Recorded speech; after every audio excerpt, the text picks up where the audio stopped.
Hello guys, কেমন আছেন সবাই? আশা করি সবাই খুব ভালো আছেন। তো আজকে আমরা যে মুভিটা এক্সপ্লেন করতে যাচ্ছি এটি একটি খুবই স্পেশাল মুভি, ইভেন একটি ভাইরাল মুভি। মানে এই মুভিটির কিছু কিছু সিন আপনি কোথাও না কোথাও অবশ্যই দেখেছেন। আমি যে মুভিটির কথা বলছি এই মুভিটির নাম শুটার।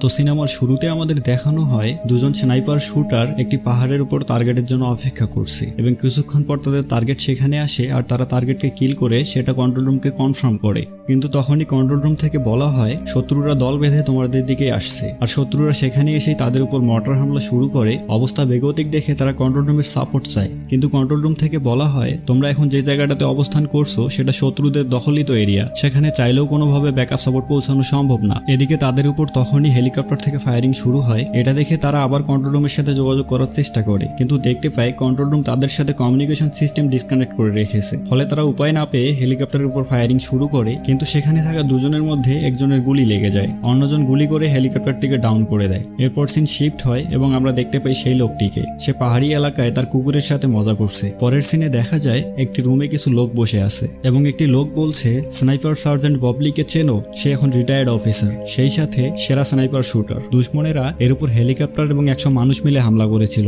সেই হামলায় এর বেস্ট ফ্রেন্ড সেখানে মারা যায়, তবে ববলি একাই সেখানে 70 জন মানুষকে মেরে ফেলেছিল, কিন্তু এজেন্সি তাকে মরার জন্য সেখানেই ছেড়ে আসে। এই ঘটনার পর সে 2 সপ্তাহ গায়েব ছিল, তারপর চাকরি ছেড়ে দিয়ে অবসরে যায়। অ্যাকচুয়ালি ব্যাপারটা হচ্ছে ববলিকে দিয়ে এরা হয়তো কোনো কাজ করাবে, তাই ববলির ব্যাপারে একটু ঘাটাঘাটি করে নিচ্ছিল আর কি। তো তারপর তারা ববলির বাড়ির উদ্দেশ্যে রওনা দেয়, আর কারের ভেতরে তাদের কথাবার্তায় আমরা বুঝতে পারি ববলি এই নির্জন পাহাড়ে একলা থাকে। মানে তার বন্ধু মরে যাবার পর সে পুরো পৃথিবী থেকে নিজেকে আলাদা করে নিয়েছে। বাই দ্য ওয়ে, এরপর লোকগুলো ববলির বাড়ি পৌঁছায়, আর ববলি ঘর থেকে বেরিয়ে তাদের ডিরেক্ট বলে দেয় আমার কিচ্ছু চাই না, কারা তোমরা এখানে কি চাও, এখান থেকে যেতে পারো। তখনই লোকটি ববলিকে একটি মেডেল দেখায়। ববলি সেটা দেখে বলে এই মেডেল সবার ভাগ্যে মেলে না, এটা শুধুমাত্র বাহাদুরির জন্য দেওয়া হয়, তো তোমাকে কি জন্য দেওয়া হয়েছিল? এতে একটু আন্দাজ পাওয়া যায় লোকটি হয়তো সরকারি প্রশাসনিক বিভাগের কেউ। যাই হোক, সেই অফিসারটি ববলির সাথে 5 মিনিট কথা বলতে চায়। ববলি তখন তাকে ঘরের ভেতরে নিয়ে যায় কথা বলার জন্য। তো লোকটি তখন বলে আমি তোমার কাছে এসেছি সরাসরি প্রেসিডেন্টের তরফ থেকে। আমরা একটা গোপন তথ্যের ভিত্তিতে জানতে পেরেছি আগামী 2 সপ্তাহের মধ্যেই প্রেসিডেন্টের উপর হামলা হবে। লোকটি আরো বলে আমরা তোমার কাছে এসেছি তোমার সাহায্য পেতে, তবে আমরা তোমাকে কাউকে মারতে বলবো না,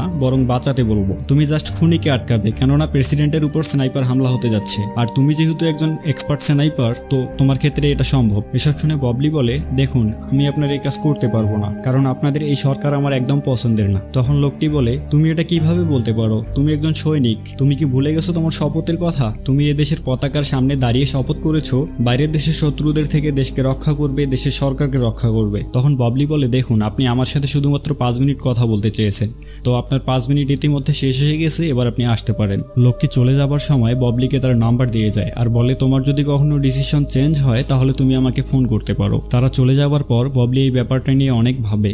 শেষমেশ সে নিজের সেলফ থেকে গান বের করে টুকটাক প্র্যাকটিস করে, তারপর ওয়াশিংটন ডিসির দিকে রওনা দেয়, মানে যেখানে প্রেসিডেন্টের সমাবেশ হবে আর কি। এবং সে সেই সমাবেশের জায়গা কেন্দ্র করে আশেপাশের যতগুলো বিল্ডিং আছে সবগুলোর একটি প্যাটার্ন মিলিয়ে নেয়, মানে যে যে বিল্ডিং গুলো থেকে শুট করার পসিবিলিটি আছে সেগুলো একটু যাচবাজ করে দেখে নেয়। পরবর্তী সিনে দেখা যায় ববলি সেই লোকগুলোর কাছে পৌঁছে গেছে এবং কোথা কোথা থেকে হামলা হতে পারে সেটা তাদের বুঝিয়ে বলে। সে বলে আশেপাশে যতগুলো বিল্ডিং আছে তার মধ্যে 6টা বিল্ডিং রিস্ক, আর এই 6টার মধ্যে সবচেয়ে একটা বিল্ডিং বেশি রিস্ক, আর সেটাতে আপনাদের ফোকাস রাখতে হবে, বাকিগুলোতে আমাদের টিম ফোকাস রাখবে। তো যে বিল্ডিংটা থেকে হামলা হওয়ার বেশি সম্ভাবনা আমরা সেই বিল্ডিংটাকে ফোকাস রাখবো। তো প্ল্যান দেখার পর যে লোকটি ববলির কাছে গিয়েছিল, মানে সেই মেইন লোকটি, সে বলে ববলি তুমি একটা এক্সপার্ট মানুষ, তোমার কি করতে হবে আশা করি এটা তুমি আমার থেকে ভালো জানো, তো এই ব্যাপারে সম্পূর্ণ ভরসা আমরা তোমার উপর করতেছি, তুমি যা করবে আমরা তোমার সাথে আছি। তো ফাইনালি সেই অপারেশনের দিনটি আসে আর ববলির টিম পজিশন নিয়ে নেয়। তখন সেখানে একটি পুলিশ অফিসার আসে আর লোকটি সেই অফিসারের সাথে ববলির ইন্ট্রোডিউস করিয়ে দেয়, বলে ইনি হলো অফিসার টিমন্স।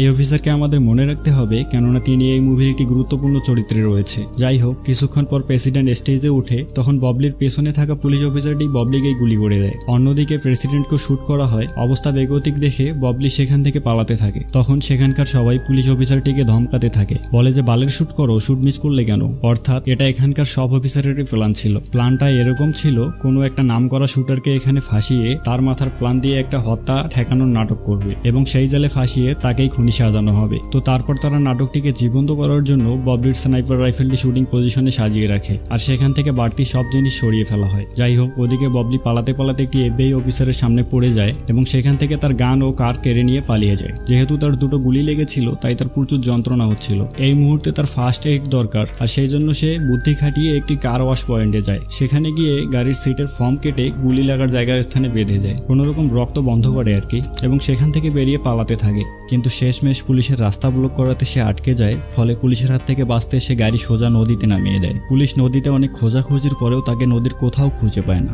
এদিকে ববলি নদী থেকে উঠে আর একটা গাড়িতে উঠে পালাতে থাকে। অন্যদিকে টিভিতে বলা হয় প্রেসিডেন্টের উপর হামলাকারীর পরিচয় পাওয়া গেছে। সে হলো ববলি নামের একজন রিটায়ার্ড স্নাইপার শুটার, অর্থাৎ ভিলেনের প্ল্যান কাজে লেগেছে। যাই হোক, পরের সিনে আমাদের দেখানো হয় সেই FBI অফিসারটিকে যার পিস্তল আর গাড়ি নিয়ে ববলি পালিয়েছিল। তাকে জিজ্ঞাসাবাদ করা হচ্ছে আর তাকে বলা হয় তোমার কাছ থেকে বন্দুক ছিনিয়ে নিয়ে একটা ক্রিমিনাল কি করে পালায়, তোমাকে কি FBI এই ট্রেনিং দিয়েছিল? উত্তরে সে বলে স্যার, আমি ট্রেনিং শেষ করে FBI তে জয়েন্ট করেছি মাত্র 3 সপ্তাহ হলো। তো একটা নতুন অফিসারের কাছ থেকে একজন আর্মির স্নাইপার শুটার বন্দুক ছিনিয়ে নিয়েছে, এতে অবাক হওয়ার কিছু নেই। তাদের স্কিল আর আমাদের স্কিল তো এক না। সবচেয়ে বড় কথা হলো সে যে আমাকে মেরে ফেলেনি এটাই তো বিশাল। আর স্যার শুনুন, সে কিন্তু আমাকে তখন বলেছিল সে প্রেসিডেন্টকে শুট করেনি। এটা শুনে পাশের আরেকটি অফিসার বলে তুমি পাগল নাকি? খুনি কি কখনো স্বীকার করবে সে খুনি? তবে এখানে একটি কথা বলে রাখা ভালো, সেটা হলো এই FBI অফিসারটি কিন্তু প্রথম থেকে পুরো ব্যাপারটা ঘাবলা ফিল করছিল। বাই দ্য ওয়ে, পরের সিনে ববলি একটি দোকানে যায় কিছু কিনতে, কিন্তু সে দেখতে পায় দোকানের টিভিতে তারই নিউজ চলছে।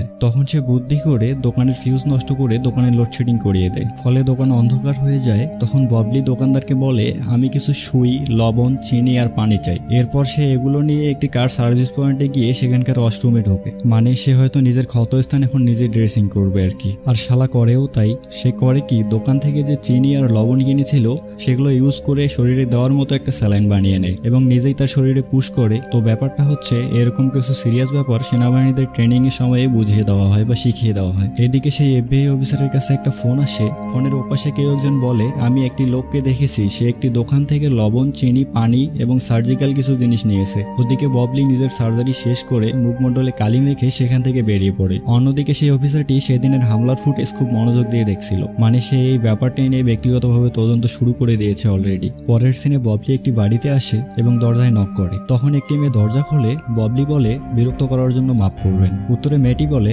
আমি তোমাকে চিনি, তুমি স্নাইপার শুটার ইউনিটের ববলি না, মানে ডনির বন্ধু। এখানে হয়তোবা ব্যাপারটা আপনাদের একটু বোঝামিল লাগতে পারে যে মেয়েটি তাকে কিভাবে চেনে বা এই ডনিকে। অ্যাকচুয়ালি ডনি হচ্ছে ববলির বন্ধু, মানে মুভির শুরুতে তার যে বন্ধুটি মারা যায়, আর এই মেয়েটি হলো ওই ডনির গার্লফ্রেন্ড। তো যাই হোক, মেয়েটি তখন বলে আমি তোমাকে খুব ভালোভাবেই চিনি। তখন ববলি বলে আমি কিন্তু খুনটি করিনি। মেয়েটি তখন বলে হ্যাঁ আমি এটাও জানি। ববলি আবারও বলে আমি যতটুকুন জানি তুমি একটা নার্স, তাই না? উত্তরে মেয়েটি বলে না, আমি নার্স নই, ওটা ডনির স্বপ্ন ছিল, আর আমি এখন একটা স্কুল টিচার। এটা বলে সে দরজা লাগিয়ে দিতে ধরে। ববলি তখন তাকে থামিয়ে দিয়ে বলে তুমি নিউজে যা দেখছো তা সত্যি নয়, তুমি আমাকে বিশ্বাস করো। আর শোনো, তোমার হেল্প এই মুহূর্তে আমার খুবই দরকার, কেননা প্রশ্নটা আমার বাঁচা মরার। এটা শুনে মেয়েটি বলে ঠিক আছে, তুমি তোমার গাড়িটি গ্যারেজে রেখে আসো, এবং শোনো আমাকে আপনি আপনি করো না, আমাকে সেহরা বলে ডাকতে পারো। ববলিকে এই কথা বলে সেহরা ঘরের ভিতরে গিয়ে পুলিশ হটলাইন নাম্বারে ফোন করে। তখনই সেখানে ববলি চলে আসে, তাই সেহরাকে কলটি কেটে দিতে হয়। তবে সেহরা যে পুলিশকে কল করেছিল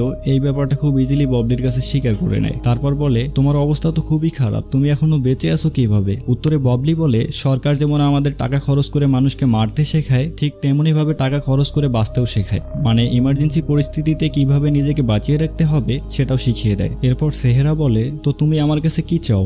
ববলি বলে তুমি সেলাই করতে পারো, যেমন কাপড় সেলাই করে। সেহরা বলে হ্যাঁ পারি। ববলি বলে ঠিক আছে, তাহলে তুমি সেভাবেই আমার ক্ষতস্থান সেলাই করে দিবে, আর আমি তোমাকে কিছু সার্জিক্যাল জিনিসপত্র লিখে দিচ্ছি, এগুলো তুমি দোকান থেকে কিনে আনবে। তবে মনে রাখবে এগুলো একটি দোকান থেকে কখনোই কেনা যাবে না, এটা কয়েকটা দোকান মিলে কিনতে হবে, না হলে সবাই টের পেয়ে যাবে আমি এখানে আছি। তো তারপর সিন শিফট হয় আর আমরা দেখতে পাই সেই FBI অফিসারটি সারা রাত অফিসে এই ঘটনাটি নিয়ে গবেষণা চালিয়েছে। সকালে তার একটি সহকর্মী এসে এটা দেখতে পায়। তখন সে তার সহকর্মীটিকে বলে দেখো সবাই ভাবছে আমি পাগল হয়ে গেছি, আমার কিন্তু মনে হয় না আমি পাগল হয়ে গেছি, তোমার কি আমাকে পাগল মনে হয়? সে আরো বলে সেদিনের ঘটনা খেয়াল করে দেখো, গুলি করার সাথে সাথে সেখানে সিকিউরিটি টিম কিভাবে পৌঁছতে পারলো, আর তারা কিভাবে সাথে সাথে গুলি করার দিক খুঁজে পেল। অ্যাকচুয়ালি স্নাইপার দিয়ে শুট করলে তো কোন দিক থেকে গুলি করেছে এটা বের করতেই 10 মিনিট লেগে যায়। তো এতে করেই কিন্তু খুব সহজেই বোঝা যাচ্ছে ব্যাপারটা আসলে পূর্ব পরিকল্পিত ছিল। এরপর সে বলে আজ থেকে 2 বছর আগে একটা শুটিং কম্পিটিশনে ববলি একই জায়গায় 5টি গুলি করেছিল, তাও আবার 1000 মিটার দূর থেকে। অথচ প্রেসিডেন্টকে মাথায় টার্গেট করে গুলি করলেও সেটা এসে লেগেছে কাঁধে। একজন এক্সপার্টের কাজ তো এটা হতেই পারে না।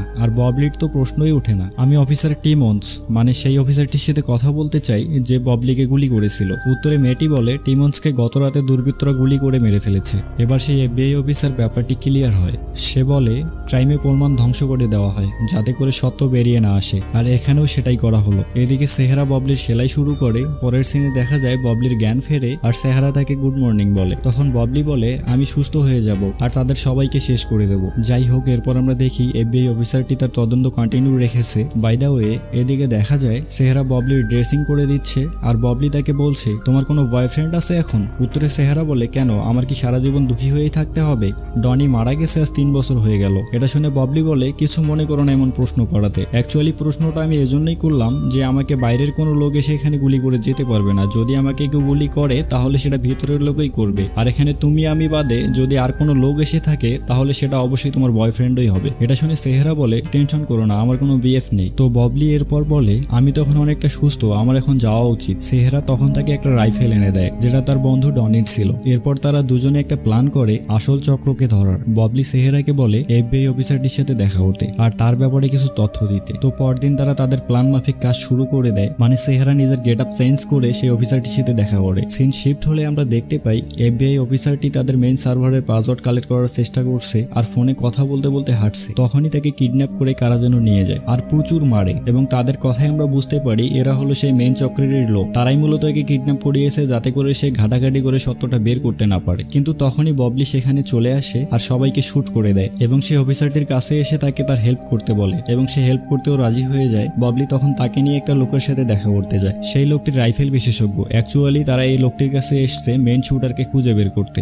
তো এখানে তারা সেই শুটারের ব্যাপারে তথ্য পেয়ে যায়। পরের সিনে দেখা যায় সেহরার বাড়িতে একটি লোক এসে তার উপর হামলা করে দেয় আর তাকে ধরে নিয়ে যায়। এদিকে ববলি সে অফিসারকে কিছু জিনিসপত্র লিস্ট করে দেয় আর তাকে নিয়ে একটা সুপার শপে যায় সেগুলো কিনতে। সেগুলো কিনে নিয়ে এসে সেগুলো দিয়ে তারা নিজেরাই কিছু বম তৈরি করে। সেই সাথে ববলি সেই অফিসারটিকে স্নাইপার চালানো শেখায়। পরের সিনে তারা লুকিয়ে লুকিয়ে একটা বাড়িতে আসে এবং একটি লোককে গান পয়েন্ট করে নেয়। সেই সাথে জিজ্ঞেস করে আমি জানি তুমি প্রেসিডেন্টকে শুট করেছো, তো তুমি এখন আমাকে সেই লোকটির ব্যাপারে ডিটেলস বলো যে আমাকে এ জালে ফাঁসিয়েছে। উত্তরে লোকটি বলে ওর আসল নাম জনসন, সে সরকারি ডিপার্টমেন্টের একজন বড় কর্মকর্তা। সে জাস্ট তোমাকে আর আমাকে ইউজ করেছে। আর এটাও মনে রেখো এখানে জনসন এই মেইন ক্রিমিনাল না, তার সাথে বড় বড় সিনিয়ররা জড়িয়ে আছে। এসব যখন সেই লোকটি বলছিল তখন দেখা যায় সেনাবাহিনীর লোকেরা সেই বাড়িটি ঘিরে নিয়েছে এবং তখনই লোকটি নিজের গলায় নিজেই শুট করে আত্মহত্যা করে নেয়। এরপর তারা দুজনেই মিলে তাদের তৈরিকৃত বমগুলো একে একে ব্লাস্ট করে সেখানে সবাইকে মেরে ফেলে এবং সেখান থেকে চলে আসে। তো তার পরের সিনে দেখা যায় ভিলেন জনসন ববলিকে ফোন করে বলে ববলি আর পালিয়ে লাভ নেই, তোমাকে ধরা পড়তেই হবে। তোমার একটা জিনিস আমার কাছে আছে, মানে ববলির বন্ধু ডনির গার্লফ্রেন্ডের কথা বলে। তখন ববলিও বলে জনসন তোমারও কিছু জিনিস আমার কাছে আছে। এটা বলে ববলি জনসনকে একটা রেকর্ড শোনায়, মানে সেই মেইন শুটারকে মারার সময় শুটার যা যা বলেছিল সে সেটা রেকর্ড করে নিয়ে এসছে। রেকর্ড শুনে জনসন তো ঘাবড়ে যায় আর ববলিকে বলে ববলি ঠিক আছে আমরা তাহলে একটা ডিল করি, তুমি একটা জায়গার নাম বলো যেখানে দেখা করে আমরা জিনিস অদল বদল করে নিতে পারবো, মানে তুমি মেয়েটিকে নিবে আর আমি তোমার রেকর্ডটা নেব। এরপর সিন শিফট হয় আর দেখা যায় জনসন বরফ ঢাকা একটা পাহাড়ের টিলায় এসছে। কিছুক্ষণ পরে সেখানে আরেকটি হেলিকপ্টার আসে, অর্থাৎ প্রেসিডেন্টকে মেরে যার প্রেসিডেন্ট হওয়ার প্ল্যান আর কি।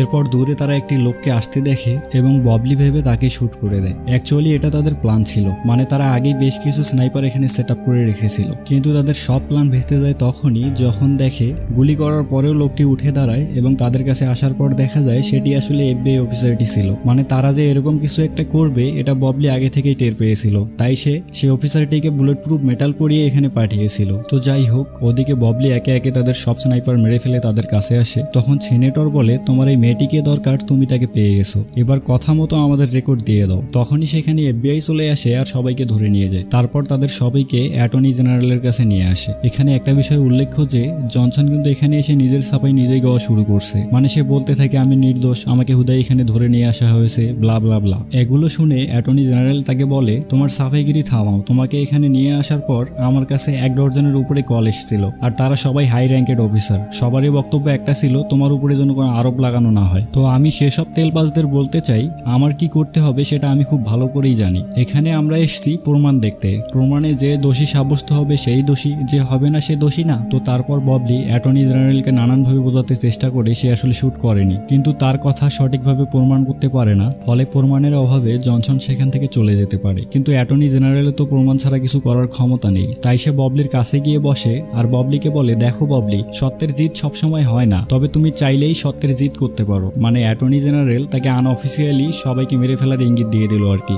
তো পরের সিনে দেখা যায় জনসনরা তাদের বাসায় জেতার আনন্দ করছিল, তখন ববলি জনসনকে স্নাইপার শুট করে দেয় এবং একে একে এখানকার সবকটাকে ক্লিয়ার শুট করে মেরে ফেলে। আর যাওয়ার সময় সেখানকার গ্যাস পাইপ খুলে পুরো বাড়িটাকে ব্লাস্ট করিয়ে দেয়। এরই মাধ্যমে মুভিটি শেষ হয়ে যায়। তবে এই মুভিটি যে প্লট নিয়ে তৈরি করা হয়েছে এটা একটি কমন সিক্রেট। অ্যাকচুয়ালি যারা গোয়েন্দা বিভাগ, সিআইডি টাইপ বিভাগে কাজ করে তাদের সাথে রীতিমতো এরকম অনেক ঘটনাই ঘটে যেগুলো কখনোই আমাদের চোখের সামনে আসে না, আড়ালেই থেকে যায়। তো ভালো থাকবেন সবাই, টেক কেয়ার, খোদা হাফেজ। আর মানুষকে ভালো রাখার চেষ্টা করবেন, বিশেষ করে যারা আপনার উপর ডিপেন্ডেড আর কি।